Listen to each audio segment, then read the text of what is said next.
Hello दोस्तों, जैसा कि आपने थंबनेल पर देख ही लिया होगा कि आज हमारे पर्यायवाची शब्द की सीरीज रहने वाली है सेकंड, जिसमें हम पहली सीरीज पूरी कर चुके हैं और दूसरी सीरीज में हम कुछ पर्यायवाची शब्द देखेंगे और जिनमें से आपको कुछ पर्यायवाची शब्दों के आंसर आपको बताने हैं। तो चलिए हम शुरू करते हैं। हमारा पहला पर्यायवाची शब्द है अहंकार। क्या? अहंकार। अहंकार के पर्यायवाची है जैसे कि अभिमान। किसी भी आदमी में घमंड आ जाना उसको बोलते हैं अहंकार आना। यानी इसका पर्यायवाची शब्द है जैसे अभिमान हो गया, गुमान करना, गुरूर है, घमंड, दंभ। ये शब्द किसके पर्यायवाची है? अहंकार के पर्यायवाची है। इसी के साथ में हम दूसरे नंबर पर हमारा पर्यायवाची शब्द है आँख। आँख का पर्यायवाची है अक्षी, चक्षु, लोचन, नयन और नेत्र। ये क्या है? इसके आँख के पर्यायवाची है। इसी के साथ में हम तीसरा पर्यायवाची शब्द है जैसे कि किरण। किरण होती है जो कि प्रकाश की, सूर्य की किरण होती है ना, वो, जिसका पर्यायवाची शब्द है अंशु, कर, कला, मयूख, मरीचि। ये सब किसके पर्यायवाची है? किरण के। इसके साथ में देखते हैं हम चौथा पर्यायवाची शब्द है गधा। गधा के लिए कौन कौन से पर्यायवाची शब्द है? ऐसे कि सिमिलियर वर्ड्स। पर्यायवाची शब्द बोले तो सिमिलियर वर्ड्स। ऐसे गधे के पर्यायवाची शब्द है जैसे गर्दभ। एक तो क्या हो जाएगा? गर्दभ है। ये गर्दभ किसका पर्यायवाची, कौन सी भाषा का शब्द है? संस्कृत भाषा का शब्द है।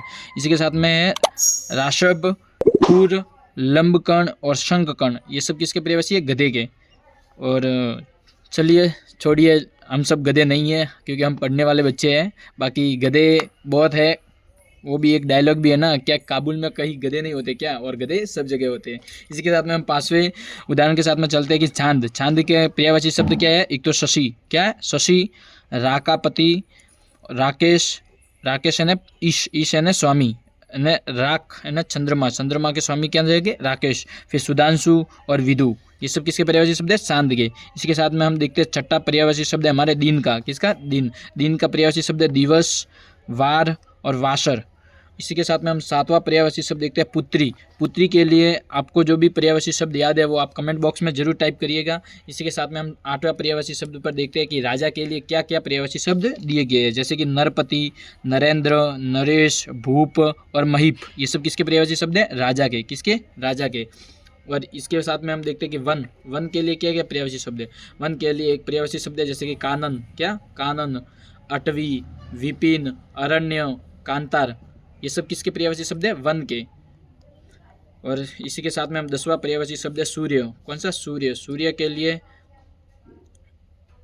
हम सब देखते हैं कि पहला है पुषा, भानु, भास्कर, रवि, पतंग और अर्क।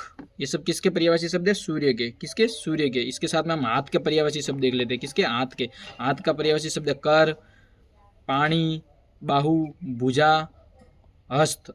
ये इस कर का अर्थ ये भी होता है टैक्स। कर का अर्थ क्या होता है? टैक्स, लेकिन वो दूसरे रूप में इसके पर्यायवाची शब्द है, लेकिन ये भी हाथ के लिए भी कर आता है।